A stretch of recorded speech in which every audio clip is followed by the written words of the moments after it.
더 이상 이곳에서는 숨쉬기조차 힘들어요. 환경 문제를 지적했다고 해서 누군가 감시하고 있다는 느낌이 들어요. 이대로 가다간 우리 모두 질식해 죽을 거예요. 중국 베이징 한복판. 한 여성의 절규가 울려 퍼지고 있습니다. 주변 사람들은 놀란 눈으로 그녀를 바라보다 재빨리 고개를 돌리고 있는데요. 곧이어 그녀를 향해 여러 명의 남자가 다가오고 있습니다. 최근 베이징에서는 이상한 일들이 연이어 일어나고 있습니다. 갑자기 사라지는 환경운동가들, 뚜렷한 이유 없이 폐쇄되는 환경단체들, 그리고 점점 더 심각해지는 대기오염. 대체 무슨 일이 벌어지고 있는 걸까요? 왜 그녀는 이토록 절박한 목소리로 도움을 요청하고 있을까요? 오늘의 사연 지금 시작합니다. 잠깐만요.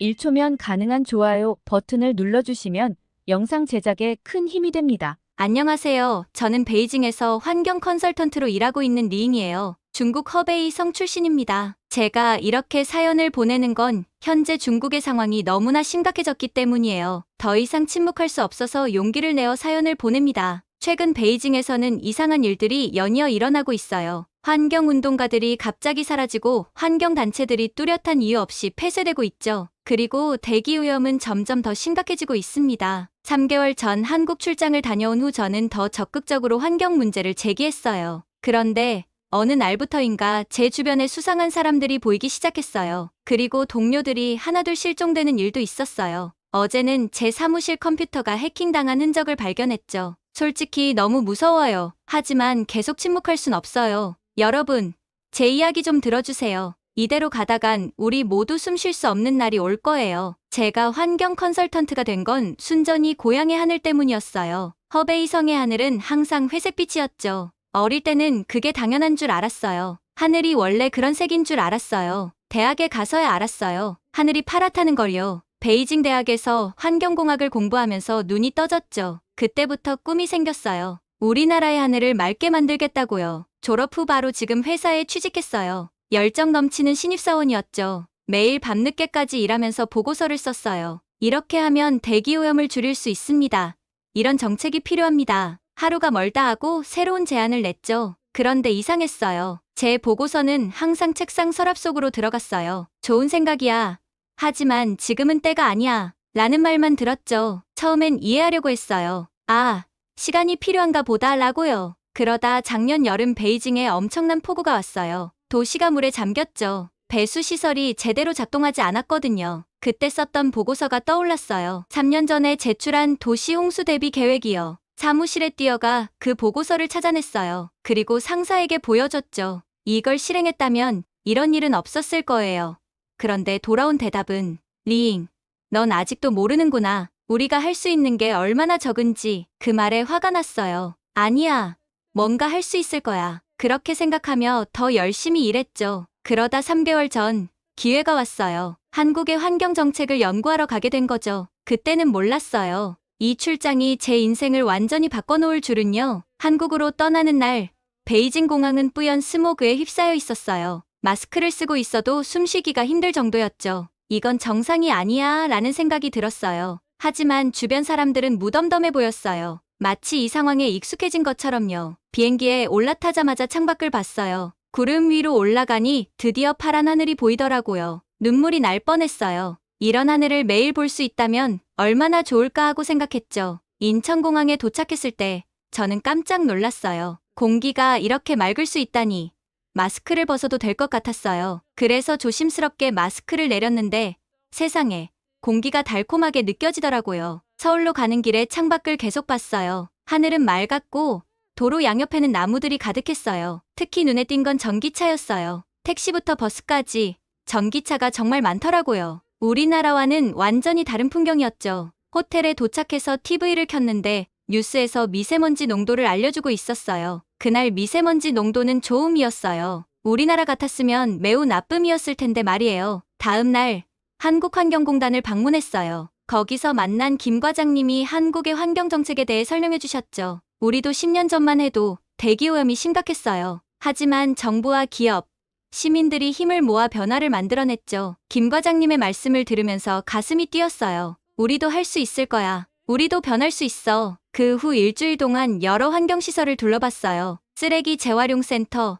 하수처리장, 신재생에너지 발전소까지 모든 게 체계적이고 효율적으로 운영되고 있었어요. 특히 인상 깊었던 건 시민들의 의식이었어요. 길거리에 쓰레기 하나 없이 깨끗했고 사람들은 대부분 개인 텀블러를 들고 다니더라고요. 일회용품 사용을 줄이려는 노력이 보였죠. 한 카페에 들어갔다가 깜짝 놀랐어요. 빨대가 플라스틱이 아니라 종이로 만들어져 있던 거예요. 궁금해서 직원에게 물어봤더니 정부 정책으로 플라스틱 빨대 사용이 금지되었어요. 처음엔 불편했지만 이제는 다들 적응했죠. 라고 대답하더라고요. 그때 깨달았어요. 환경을 지키는 건 정부만의 몫이 아니라는 걸요. 시민들의 의식 변화와 참여가 얼마나 중요한지 말이에요. 출장 마지막 날, 서울 시내의 한 공원을 산책했어요. 맑은 하늘 아래 사람들이 마스크 없이 자유롭게 운동하고 있었죠. 아이들은 즐겁게 뛰어놀고 있었고요. 그 모습을 보며 생각했어요. 이게 바로 우리가 꿈꾸는 미래야. 베이징으로 돌아가는 비행기 안에서 저는 결심했어요. 이 경험을 바탕으로 우리나라의 환경을 바꾸겠다고요. 한국에서 배운 정책들과 시스템을 우리 실정에 맞게 적용하면 분명 변화를 만들 수 있을 거라고 믿었죠. 하지만 현실은 제 열정을 차갑게 식혀버렸어요. 베이징에 도착하자마자 또다시 스모그에 휩싸였고 회사에 돌아가자 냉담한 반응들이 저를 기다리고 있었거든요. 한국, 걔네랑 우리랑 뭐가 달라? 어차피 다 똑같아. 그런 시스템이 우리한테 통할 리가 없어. 넌 아직 세상 물정을 모르는구나. 이런 말들을 들으면서 점점 좌절감이 밀려왔어요. 하지만 포기할 순 없었어요. 제가 본 것, 경험한 것들이 너무나 생생했거든요. 그래서 시작했어요. 소셜미디어에 한국의 환경 정책과 시민들의 노력에 대해 글을 올리기 시작했죠. 처음엔 반응이 미미했어요. 하지만 점점 사람들이 관심을 보이기 시작했어요. 정말 그런 나라가 있어요? 우리도 그렇게 될 수 있을까요? 희망이 보이는 것 같았어요. 그런데 갑자기 제 글들이 하나둘씩 사라지기 시작했어요. 처음엔 실수로 지운 줄 알았죠. 하지만 새로 올린 글도 몇 시간 만에 삭제되는 걸 보고 이상함을 느꼈어요. 누군가가 의도적으로 제 글을 지우고 있다는 걸 깨달았죠. 중국에서는 소셜미디어도 감시 대상이라는 걸 알고는 있었지만 이렇게 직접적으로 검열을 당하니 소름이 돋더라고요. 제가 올린 글이 그렇게 위험한 내용이었나요? 그저 깨끗한 환경에 대한 희망을 이야기했을 뿐인데, 하지만 이게 끝이 아니었어요. 곧 더 이상한 일들이 일어나기 시작했죠. 소셜미디어에서의 검열은 시작에 불과했어요. 어느 날 아침, 회사에 출근했더니 상사가 저를 사무실로 불렀어요. 문을 열자마자 느낌이 좋지 않았죠. 상사의 표정이 심각해 보였거든요. 리잉, 자네 요즘 온라인에서 뭘 하고 있나? 가슴이 쿵 내려앉았어요. 그래도 침착하게 대답했죠. 네. 한국의 환경 정책에 대해 글을 몇 개 올렸어요. 우리나라에도 도움이 될 수 있을 것 같아서요. 상사는 한숨을 쉬더니 말했어요. 위에서 주의를 주더군. 자네 글이 사회 안정을 해칠 수 있는 내용이라던데 앞으로는 조심해. 회사에도 영향이 갈 수 있어. 충격이었어요. 제 글이 어떻게 사회 안정을 해칠 수 있다는 거죠? 그저 깨끗한 환경을 위한 노력을 이야기했을 뿐인데, 하지만 반박할 수 없었어요. 그저 고개를 끄덕일 수밖에 없었죠. 그날 이후로 회사에서의 분위기가 달라졌어요. 동료들이 저를 피하는 것 같았고, 미팅에서 제 의견은 묵살되기 일쑤였죠. 심지어 몇몇 프로젝트에서 제외되기도 했어요. 마치 제가 보이지 않는 벽에 갇힌 것 같았어요. 하지만 가장 무서웠던 건 퇴근 후였어요. 어느 날 밤, 집으로 돌아가는 길에 누군가 저를 미행하는 것 같다는 느낌이 들었어요. 뒤를 돌아봤지만 아무도 없었죠. 그래도 등골이 오싹했어요. 내가 너무 예민한가 하고 생각했지만 그 후로도 종종 같은 느낌이 들었어요. 집에 도착해서 문을 열었을 때 뭔가 이상했어요. 분명 아침에 나올 때 정리해뒀는데 물건들이 조금씩 위치가 바뀌어 있었거든요. 누군가 제 집에 들어와 있었던 거예요. 경찰에 신고할까 생각도 했지만 과연 그들이 나를 도와줄 수 있을까 하는 의구심이 들었어요. 그때 환경단체에서 일하는 친구 왕리에게서 연락이 왔어요. 그녀의 목소리가 떨리고 있었죠. 리잉, 조심해. 우리 단체가 갑자기 폐쇄 명령을 받았어. 이유도 제대로 설명 안 해주고. 너도 알잖아.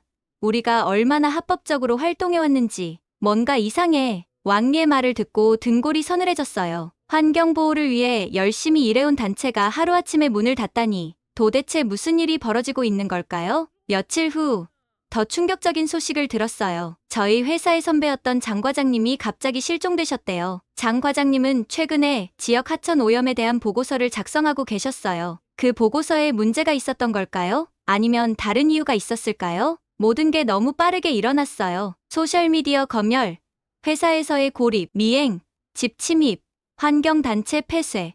그리고 동료의 실종. 이 모든 게 우연의 일치일까요? 아니면 누군가가 의도적으로 우리를 겁주려는 걸까요? 그날 이후 저는 잠을 이룰 수가 없었어요. 밤마다 악몽에 시달렸죠. 꿈에서는 거대한 검은 연기가 저를 뒤쫓아오고 숨을 쉴 수 없을 만큼 숨막히는 느낌이 들었어요. 잠에서 깨어나면 온몸이 땀으로 흠뻑 젖어 있었죠. 어느 날 아침 결심했어요. 이대로는 안 되겠더라고요. 뭔가 행동을 해야 했어요. 하지만 뭘 어떻게 해야 할지 막막했죠. 혼자서는 힘들 것 같았어요. 그래서 생각해낸 게 있었어요. 한국에서 만났던 환경단체 사람들에게 연락을 해보기로 한 거죠. 이메일을 보내고 나서 가슴이 두근거렸어요. 과연 그들이 답장을 줄지, 그리고 만약 준다면 그 다음엔 어떻게 해야 할지. 아직 구체적인 계획은 없었지만 한 가지는 확실했어요. 이대로 가만히 있을 순 없다는 거죠. 이제 와서 생각해보면 그때 그 이메일이 제 인생의 터닝포인트였던 것 같아요. 그 순간 저는 더 이상 방관자가 아니라 행동하는 사람이 되기로 결심했으니까요. 앞으로 어떤 위험이 닥칠지 몰랐지만 그래도 해야 할 일이라고 믿었어요. 우리의 미래, 우리 아이들의 미래를 위해서요. 한국의 환경단체에서 답장이 왔어요. 놀랍게도 그들은 제 상황을 이해하고 도와주겠다고 했죠. 리잉 씨, 당신의 용기에 박수를 보냅니다. 우리가 할 수 있는 모든 지원을 하겠습니다. 그 말에 용기를 얻어 본격적으로 행동에 나섰어요. 먼저 제가 겪은 일들을 자세히 기록하기 시작했어요. 날짜, 시간, 장소, 관련된 사람들, 모든 걸 꼼꼼히 적었죠. 증거가 될 수 있는 사진도 찍었고요. 그러던 어느 날 회사 컴퓨터를 사용하다가 우연히 놀라운 사실을 발견했어요. 우리 회사가 몰래 유해 폐기물을 불법 처리하는 것을 돕고 있다는 증거였죠. 손이 떨렸어요. 이걸 어떻게 해야 할지 고민되더라고요. 고민 끝에 그 자료를 USB에 복사했어요. 그리고 그날 밤 한국 환경단체에 이메일로 보냈죠. 이건 우리나라 환경 문제의 빙산의 일각일 뿐입니다. 어떻게 해야 할까요? 다음 날 아침 회사에 도착하자마자 경영진들이 부산하게 움직이는 걸 봤어요. 뭔가 큰일이 벌어진 것 같았죠. 점심시간에 알게 됐어요. 우리 회사의 불법 폐기물 처리 사실이 언론에 보도된 거예요. 가슴이 쿵쾅거렸어요. 내가 보낸 자료 때문일까 하는 생각이 들었죠. 한편으로는 두렵기도 했지만 다른 한편으로는 드디어 변화가 시작되는구나 하는 희망도 생겼어요. 하지만 상황은 제가 예상한 것보다 더 빨리, 더 험악하게 돌아갔어요. 그날 오후 갑자기 사무실에 경찰들이 들이닥쳤어요. 내부 고발자를 찾는다 면서 직원들을 신문하기 시작했죠. 저는 겉으로는 침착한 척했지만 속으로는 패닉 상태였어요. 들키면 어쩌지? 체포되면 어떻게 하지? 하는 생각이 머릿속을 빙빙 돌았죠. 그때 예상치 못한 일이 벌어졌어요. 제 동료 중 한 명인 리우가 갑자기 제가 했습니다. 라고 외치는 거예요. 모두가 놀란 눈으로 그를 쳐다봤죠. 리우는 저를 힐끗 보더니 말을 이었어요. 더 이상 이대로는 안 되겠다고 생각했습니다. 우리 아이들에게 깨끗한 환경을 물려주고 싶었어요. 순간 눈물이 났어요. 리우가 저를 위해 거짓말을 하고 있다는 걸 알았거든요. 그는 제가 한 일을 눈치챘던 모양이에요. 그리고 저를 보호하기 위해 자신을 희생한 거죠. 경찰이 리우를 연행해 가는 걸 보면서 마음이 찢어지는 것 같았어요. 하지만 동시에 결심했죠. 리우의 희생을 헛되이 하지 않겠다. 반드시 진실을 밝히고 변화를 만들어내겠어. 그날 밤 집에 돌아와 깊은 고민에 빠졌어요. 리우의 희생을 생각하니 가만히 있을 수가 없었죠. 하지만 동시에 두려움도 컸어요. 이대로 계속하다간 나도 잡혀갈 수 있어. 한국환경단체에 다시 연락했어요. 상황을 설명하고 조언을 구했죠. 그들은 제 안전을 걱정하면서 계속해서 증거를 모으라고 조언해 주었어요. 리잉 씨,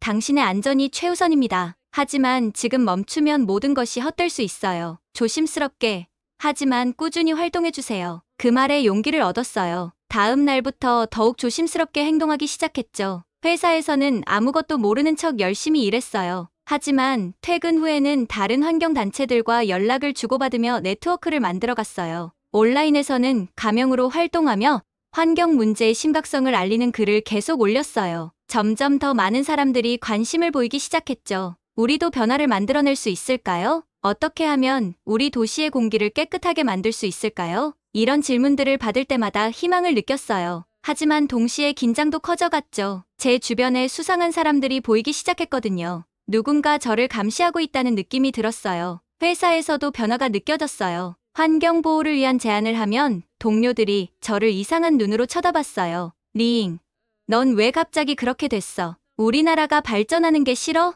라는 말을 자주 들었죠. 그럴 때마다 마음이 무거워졌어요. 저는 단지 더 나은 환경을 원할 뿐인데 왜 애국심이 없는 사람처럼 취급받는 걸까요? 중국의 발전을 자랑스러워하면서도 동시에 그 이면에 숨겨진 문제들을 지적하고 싶었어요. 이런 생각들로 밤마다 잠을 설쳤죠. 가족들과 대화를 나눌 때도 갈등이 생겼어요. 아버지는 내가 본 게 다가 아니다. 중국은 지금 최선을 다하고 있어. 라고 하셨고, 어머니는 조용히 살자. 괜한 말로 문제 생기지 않게 라며 걱정하셨죠. 그런 말을 들을 때마다 가슴이 아팠어요. 친구들과도 점점 멀어지는 것 같았어요. 전에는 즐겁게 나눴던 대화들이 이제는 불편해졌어요. 그들이 환경 문제를 가볍게 여기는 걸 보면 답답했죠. 야, 리잉, 너 요새 왜 그래?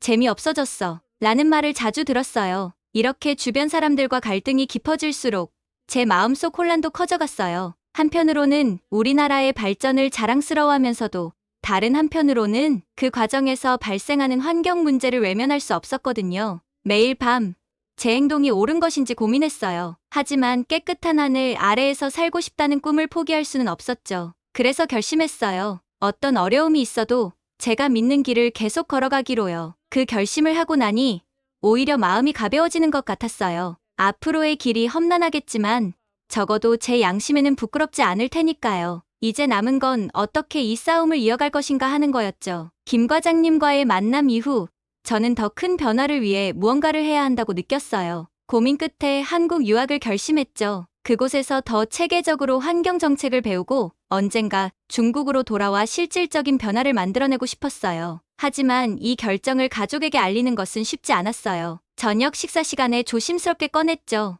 아버지, 어머니, 제가 한국으로 유학을 가려고 해요. 순간 식탁에 정적이 흘렀어요. 아버지는 젓가락을 내려놓으시며 한숨을 쉬셨고 어머니는 걱정스러운 눈빛으로 저를 바라보셨죠. 리잉, 내가 지금 하는 일도 위험한데 이젠 외국까지 가겠다고? 내 앞날이 걱정이구나. 아버지의 말씀에 가슴이 아팠지만 제 결심을 굽힐 수는 없었어요. 아버지, 저는 우리나라를 위해 이 일을 하는 거예요. 더 나은 환경, 더 나은 미래를 만들기 위해서요. 설득하는데 몇 주가 걸렸어요. 매일 밤 대화를 나누며 제 진심을 전했죠. 결국 부모님은 눈물을 머금은 채 허락해 주셨어요. 조심히 다녀오거라. 내가 하는 일이 옳다는 걸 우리도 알아. 하지만 항상 내 안전을 먼저 생각해라. 가족의 허락을 받고 나니 한 고비를 넘긴 것 같았지만 또 다른 산이 기다리고 있었어요. 바로 친구들과 회사 동료들이었죠. 친구들에게 알렸을 때 대부분은 이해하지 못했어요. 리잉, 넌 미쳤어. 여기서 잘 나가고 있잖아. 왜 굳이 남의 나라에 가서 고생하려고 해?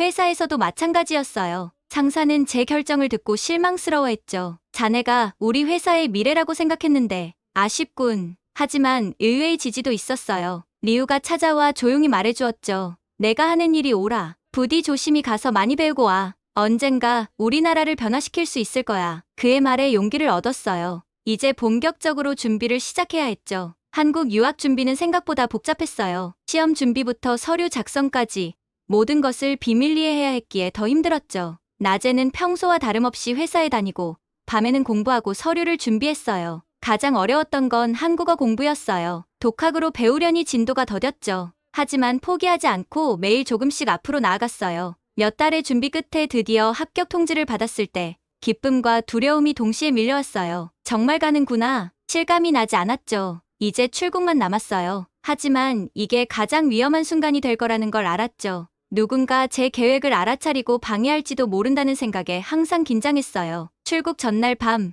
가족들과 마지막 저녁 식사를 했어요. 모두 말은 없었지만 눈빛으로 서로를 응원하고 있다는 걸 느낄 수 있었죠. 리잉, 가서 부디 내 꿈을 이루거라. 아버지의 마지막 말씀이 가슴에 깊이 새겨졌어요. 다음 날 새벽, 여행 가방 하나만 들고 조용히 집을 나섰어요. 택시를 타고 공항으로 향하는 동안 자꾸 뒤를 돌아보게 되더라고요. 누군가 쫓아오지는 않을까, 막판에 제지당하지는 않을까 하는 두려움 때문이었죠. 다행히 출국 수속은 순조롭게 진행됐어요. 하지만 비행기에 오르기 직전까지도 가슴이 쿵쿵 뛰었어요. 승무원이 제 탑승권을 확인하고 즐거운 여행 되세요 라고 말했을 때 비로소 안도의 한숨을 쉴 수 있었죠. 비행기 좌석에 앉아 창밖을 바라보며 생각했어요. 이제 정말 새로운 삶이 시작되는구나. 설렘과 두려움, 기대와 걱정이 뒤섞인 채 비행기는 서서히 이륙했어요. 창밖으로 베이징의 모습이 점점 작아지는 걸 보며 눈시울이 붉어졌어요. 잠시 떠나지만 반드시 돌아올 거라고 마음속으로 다짐했어요. 더 나은 중국을 만들기 위해서요. 그렇게 저희 새로운 여정이 시작되었어요. 한국에서 어떤 일들이 저를 기다리고 있을지, 어떤 어려움과 기회들이 있을지 알 수 없었지만 한 가지는 확실했어요. 이 모든 경험들이 언젠가 중국의 환경을 개선하는데 큰 힘이 될 거라는 것을요. 비행기가 구름 위로 올라가자 맑고 푸른 하늘이 펼쳐졌어요. 그 모습을 보며 다짐했죠. 언젠가 우리나라의 하늘도 이렇게 맑아질 거라고. 제가 그렇게 만들겠다고요. 한국에 도착하면 뭘 먼저 해야 할지, 어떤 사람들을 만나게 될지 상상하며 마음이 설레었죠. 그렇게 저는 무사히 중국을 탈출했어요. 인천공항에 도착했을 때 가슴이 두근거렸어요. 이제 정말 한국에 왔다는 실감이 나더라고요. 입국 심사대 앞에 서자 긴장됐지만 다행히 별 문제 없이 통과했어요. 공항을 빠져나와 처음 마주한 한국의 풍경은 놀라웠어요. 깨끗한 거리, 질서 정연한 교통, 그리고 무엇보다 맑은 하늘. 베이징과는 정말 다르다는 걸 실감했죠. 처음 며칠은 정신없이 지나갔어요. 에어비앤비로 구한 임시거처에 짐을 풀고 주변 환경에 적응하느라 바빴죠. 한국어로 의사소통하는 게 아직은 서툴러서 실수도 많이 했어요. 하지만 주변 사람들이 친절하게 도와줘서 정말 고마웠죠. 한국 생활에 조금씩 적응해가면서 이곳의 환경 정책과 시민 의식에 대해 더 깊이 알아가기 시작했어요. 거리에서 마주치는 분리수거 문화, 대중교통을 이용하는 사람들의 모습, 그리고 곳곳에서 볼 수 있는 친환경 캠페인들, 모든 게 신선하게 다가왔어요. 하지만 동시에 중국인이라는 정체성 때문에 불편한 순간들도 있었어요. 가끔 사람들의 시선이 따갑게 느껴질 때도 있었고, 중국에 대한 편견 어린 말을 들을 때면 마음이 아팠죠. 특히 중국 관광객들의 무례한 행동을 목격할 때면 마치 제가 그들의 행동에 책임이 있는 것처럼 부끄러워지기도 했어요. 그럴 때마다 제가 왜 이곳에 왔는지 다시 한번 생각해보곤 했어요. 단순히 더 나은 환경에서 살기 위해서가 아니라 우리나라의 환경을 개선하기 위해 배우러 온 거라고 스스로를 다잡았죠. 시간이 지나면서 조금씩 변화가 생겼어요. 한국의 환경단체에서 자원봉사를 시작했고 그곳에서 만난 사람들과 진솔한 대화를 나누게 됐어요. 그들은 제가 중국인으로가 아닌 환경 문제에 관심 있는 한 사람으로 저를 대해주는 것 같았죠. 이런 경험들을 통해 한국의 환경 정책과 시민 의식에 대해 더 깊이 이해하게 됐어요. 동시에 중국의 현실에 대해서도 새로운 시각을 갖게 됐죠. 양국의 장단점을 비교하면서 어떻게 하면 중국의 환경을 개선할 수 있을지 구체적인 아이디어들이 떠올랐어요. 매일 밤 늦게까지 한국의 환경 정책과 기술에 대해 공부하고 주말에는 환경단체의 활동에 참여하면서 실질적인 경험을 쌓았죠. 때로는 너무 힘들어 포기하고 싶을 때도 있었지만 베이징의 뿌연 하늘을 떠올리면 다시 힘을 내곤 했어요. 한국에서의 시간이 흐르면서 저는 점점 더 많은 것을 배우고 경험했어요. 환경 정책, 친환경 기술, 시민 참여 방식 등 중국의 환경 문제를 해결하는데 도움이 될 만한 모든 것을 열심히 공부했죠. 때로는 너무 힘들어 포기하고 싶을 때도 있었지만 고향의 뿌연 하늘을 떠올리면 다시 힘을 내곤 했어요. 그러는 동안 고향 소식도 끊임없이 들려왔어요. 베이징의 대기 오염이 더 심각해졌다는 뉴스, 환경운동가들이 탄압받는다는 소식, 가슴 아픈 일들이 많았죠. 하지만 동시에 변화의 조짐도 보였어요. 시민들의 환경의식이 조금씩 높아지고 정부도 서서히 문제의 심각성을 인식하기 시작했다는 반가운 소식도 있었죠. 가끔 고향에 계신 부모님과 영상통화를 할 때면 부모님의 얼굴에 드리워진 걱정의 그림자를 보며 마음이 아팠어요. 특히 아버지의 기침 소리를 들을 때면 가슴이 찢어지는 것 같았죠. 그럴 때마다 더 열심히 공부해야겠다고 다짐했어요. 언젠가는 부모님께 깨끗한 공기를 선물해드리고 싶었거든요. 그러던 어느 날 한국의 환경부 관계자와 이야기를 나눌 기회가 있었어요. 제가 중국의 환경 문제에 대해 열정적으로 이야기하는 걸 듣고 그분이 제안을 해주셨죠. 리잉 씨, 당신의 열정과 지식이 인상적입니다. 한중 환경협력 프로젝트에 참여해보는 건 어떨까요? 그 제안은 제 인생의 전환점이 되었어요. 이 프로젝트를 통해 제가 배운 것들을 실제로 적용해볼 수 있는 기회를 얻게 된 거죠. 중국 정부 관계자들과 소통하면서 조금씩 변화의 씨앗을 뿌리기 시작했어요. 물론 아직도 갈 길이 멀어요. 하루아침에 모든 것이 바뀔 순 없겠죠. 하지만 이제 혼자가 아니라는 걸 알게 됐어요. 한국에서 만난 친구들, 함께 일하는 동료들, 그리고 중국에서 변화를 바라는 많은 사람들, 우리 모두가 같은 꿈을 향해 나아가고 있다는 걸 느껴요. 앞으로도 어려움은 많겠지만 이제는 두렵지 않아요. 오히려 기대가 돼요. 언젠가 베이징의 하늘이 맑아지면 부모님과 함께 공원을 걸어보고 싶어요. 그날을 상상하면 가슴이 뛰네요. 아직 갈 길이 멀어요. 사실 이제 첫 발을 뗀 것 같은 느낌이에요. 하지만 한 가지는 확실해요. 제가 꿈꾸는 깨끗한 하늘을 위해 계속 노력할 거예요. 쉽지 않겠지만 포기하지 않을 거예요. 언젠가는 꼭 이 꿈을 이룰 수 있을 거라 믿어요. 그게 우리 모두에게 좋은 일이 될 테니까요. 오늘의 사연은 여기까지입니다. 중국 환경 컨설턴트 리잉의 한국 유학 이야기 어떠셨나요? 환경 문제 해결을 위해 고국을 떠나 한국에서 새로운 도전을 시작한 그녀의 여정이 참 인상적이었습니다. 이번 이야기를 통해 우리는 한국의 선진적인 환경 정책과 시민 의식의 우수성을 다시 한번 확인할 수 있었습니다. 깨끗한 공기, 체계적인 재활용 시스템,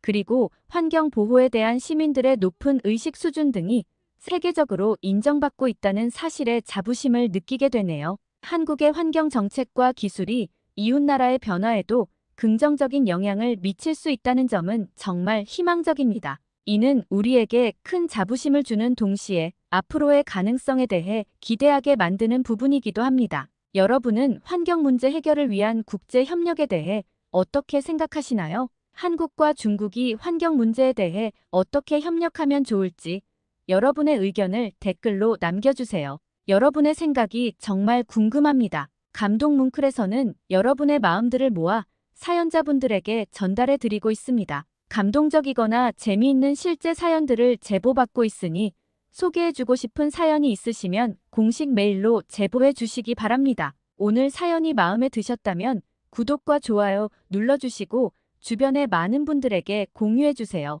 여러분의 작은 관심이 더 좋은 영상을 만드는데 큰 힘이 됩니다. 끝까지 시청해주셔서 감사합니다.